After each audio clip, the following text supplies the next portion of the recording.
the Yankees set a record, a Major League Baseball record. They left 20 men on base, despite Mickey Mantle hitting a 500-foot homer in Fenway. They lost 13-9, stranding 20 men on base. Tim Kirchin would have known that, but I didn't. 1971, the Washington Senators moved to, do you know where?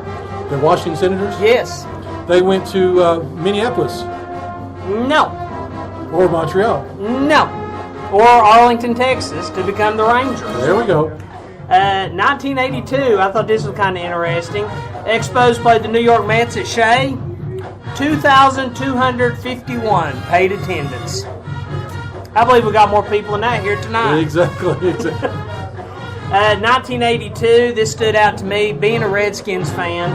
The NFL players started the 57-day strike, which a lot of people say is the only reason the Redskins won the Super Bowl then, but I will take it any way I can get it.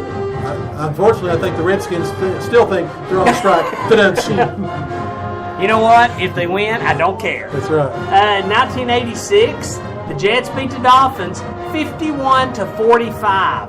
A record 884 passing yards in that game. There's the man. 2008, final home game was played at Yankee Stadium against the Baltimore O's.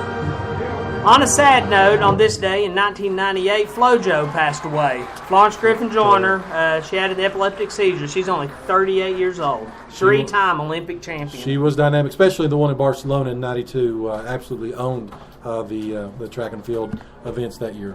Couple birthdays I wanted to mention. I don't know about you. I'm a huge NASCAR fan. Longtime Dale Earnhardt fan. 1945, born this day, Richard Childress. Wow. Team owner. And 1963, probably getting up close to your age, Cecil Fielder. Infielder for the Tigers and the Yankees. He was born out in L.A., 1963. Cecil Fielder hit the longest home run I've ever seen. It was in the Home Run Derby in Toronto. He hit one that hit the top of the Sky Dome, and it busted the window. There was a luxury restaurant in dead center field, and it cracked it all the way down. So the bat almost exploded. He hit it so hard. So that was my. He could hit the ball. So thank you, Chris, for taking us through history again, educational as well as fun facts here on Gate City Sports Radio. So again, we cover it all. We cover it all, and again with Rob's math and your history. We'll cover all the bases. So we'll come back. We'll talk a little bit about the first half, get you ready for the second half, as well as some score updates. You're listening to the home of Blue Devil Sports here on the Campus Drive-In Halftime Show. This is Gate City Sports Radio. Whether you're headed out to the game or if you're just looking for something great to eat, stop by and see the outstanding folks at the Campus Drive-In on Kane Street in Gate City. Campus Drive-In supporting Gate City Athletics for over 60 years, and they have a tremendous selection of breakfast, lunch, and dinner items, and they're open 7 days a week.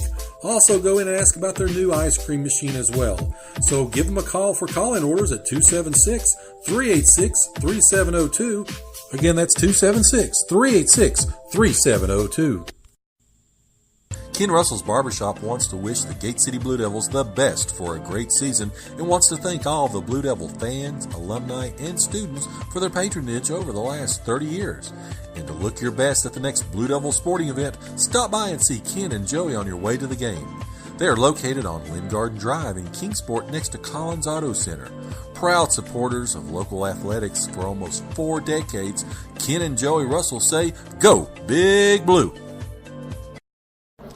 And we're back here on the Campus Drive-In Halftime Show. Again, Union leading 26-0. A few stats from the first half again. John Sally rushed 3 times for 9 yards. Luke Reed, he rushed the ball 7 times, for 32 yards. Logan Tomlinson, he had 5 carries for 30 yards. DeAndre Mack had 2 rushes for 22 yards. And Levi Roten had 1 attempt for 6 yards. Passing, though, in the first half, 1 of 4 with an interception and 2 yards. We've got 2 yards passing in the first half. 2 turnovers. We have as many turnovers as we do yards passing. And again, like I said, Union leads 26-0. Chris, do we have a few scores before, as both teams are on the field now, warming up, getting ready for the second half? We got a couple of updates. Morristown West is up 17-0 now on Cherokee. Happy Valley and Cloudland still tied at 0. Let's have a moment of a pause for recognition. Dobbins Bennett has tied it up in Alcoa, 7-7. We said it'd be close early, and it is. Good job. Chilhowie in a barn burner with Northwood, 52-0 right before halftime. They're running the clock even through halftime. Hidden Valley is up on Abingdon, 21-13. Next week's opponent, Ridgeview. Right now, they got a 2-touchdown lead over Lehigh, 14-0. Ryco still holding on over Castlewood, 13-8. Eastside is taking a 21-6 lead now over Thomas Walker. Thomas Walker scored. George Witts beating Auburn 14-7. Richlands and William Byrd have now tied it up, 14 apiece. And Holston, let's see, still has a 12-7 lead over Rural Retreat. Good deal, good deal. And again, as we get into the second half here, a lot of things we can improve on, a lot of things that are open for us. Let's see if it happens. John Sally, we're sitting here watching them warm up. He is warming up, so it looks like he's okay. And if you purchase the half and half ticket, yeah, we're just talking about that. We told everybody to bet the house. So 3, 8. That Patrick Henry and John Battle are 22-8, Joe. 22-8. Like you said, it's got to be that homecoming letdown. Yeah, they're Patrick Henry's winning right now. So again, got the scores coming in fast and furious. Want to thank again Chris for helping us out with that. And as we get to the closer here of the Campus Drive-In halftime show. One last quick one, Joe. Looks like Holston is up on Rural Retreat, 26-14 now. Starting to get some offense in for the Cavaliers. Again, talking about the first half, there's some things that translate into the second half if we can eliminate those mental mistakes, the turnovers, the penalties. Gate City comes out. Of course, Union will get the football to start off the second half. It's got to start off with a big stop here to keep things relatively close as possible. I notice everybody seems to send their scores just as we're ready to go back to the game, but there's a good one brewing, Grayson County and Marion. Grayson County 13, Marion 12 right now. Exactly.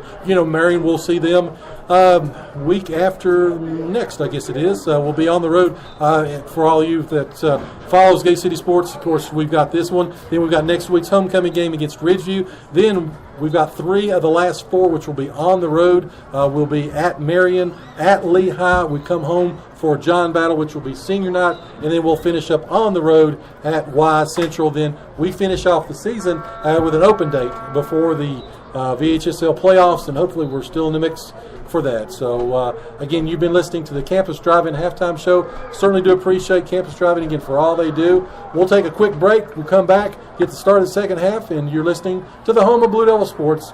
This is Gate City Sports Radio. Ken Russell's Barbershop wants to wish the Gate City Blue Devils the best for a great season and wants to thank all the Blue Devil fans, alumni, and students for their patronage over the last 30 years. And to look your best at the next Blue Devil sporting event, stop by and see Ken and Joey on your way to the game. They are located on Lynn Garden Drive in Kingsport next to Collins Auto Center. Proud supporters of local athletics for almost 4 decades, Ken and Joey Russell say, "Go Big Blue!" And we're back here as Gate City starts to line up to kick the ball off. Mr. Ferguson, what's your thoughts as we head into the second half? Well, as you and Chris talked about it during the campus halftime show, we're so close to we're 90% there, but it's that 10%. Penalties, giving Union first downs, missing one tackle, which instead of getting a 5-yard gain, they're getting a 30-yard gain. Not being able to hold the wide receivers at the line and allowing the big number 80 to catch 2 touchdowns in the corner of the end zones. Those plays right there, and we've got to pass the ball. We have got to pass the ball. And we've got to do more than just heave the ball up in the air. As we We've begin got the second half, to kicking for get Gate some City kind of number 2, passing Levi game. Roach. As you said, they're going man-to-man on our wide receivers, and they're putting 8 pretty much in the box. So it just allows for it to be.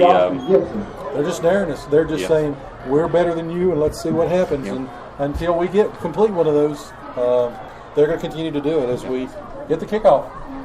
Levi Roden kicks the ball off to the 10-yard line. He's at the 20, 25, 30 before we get a hand on him. 30, 35, missed tackle, and finally brought down right there by number 6. He's tackled by number 6, Tyler Ham. That's Ham's first tackle of the night for Gate City. It's going to be 1st and 10 at the 39-yard line for Union as they come out to start the third quarter, again leading 26-0. The scissor play, playing with integrity, gap integrity, staying at home, not biting on the fakes. That's going to be important for Gate City here as they open up. Of course, they looks like they're going to be in a shotgun with one back. And again, the ever-elusive number 20 that we've talked about pretty much most of the first half. Again, Avery Jenkins, he can scoot, and we've got to keep him contained. Again, they mark the ball at the 37-yard line. Still in at quarterback is number 16, Bailey Turner. He's in the shotgun formation as they do a quick screen pass out to the wideout, and he gets about 4 yards. Good open field tackle right there by number 50. That's Jace Mathis. So a gain of about 3. Now they're going to give him about 4 to 5. As you said, those long guys, like I said, stretch the ball out. For winning the half and half ticket tonight.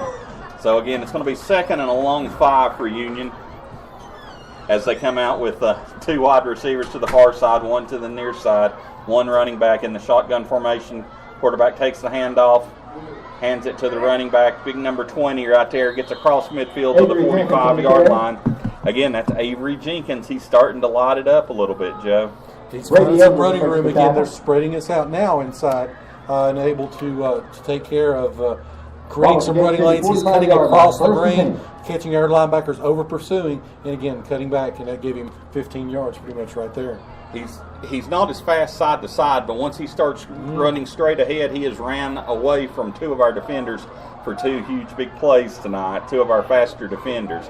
As they go 3 wideouts to the far side, 1 to the near side. Let's watch for the inside handoff again. Now he's going back to throw. He's going to throw the ball deep. Pass is going to be complete on the run right there.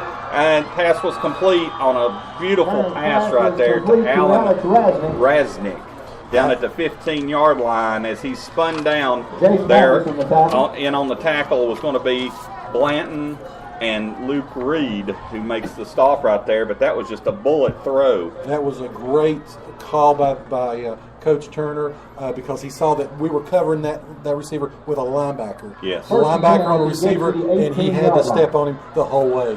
And that wasn't a lob pass. That was a bullet pass right there. Two.